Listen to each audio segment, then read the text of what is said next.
ईश्वरि हेममयि मुनिगणवन्दितमोक्षप्रदायिनि मञ्जुळवासिनि वेदनुते पङ्कजवासिनि देवसुपूजित सद्गुणवर्षिणि शान्तियुते जय जय हे मधुसूदन कामिनि आदिलक्ष्मि जय पालय माम्।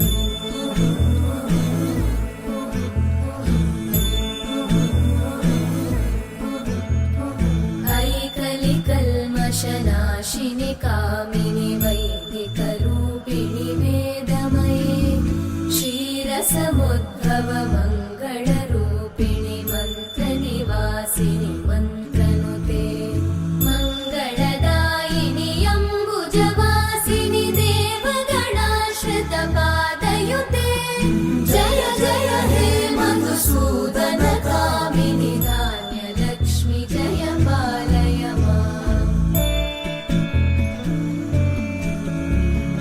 जय वरवर्णिनि वैष्णवि भार्गवि मन्त्रस्वरूपिणि मन्त्रमये सुरगणपूजित शीघ्रफल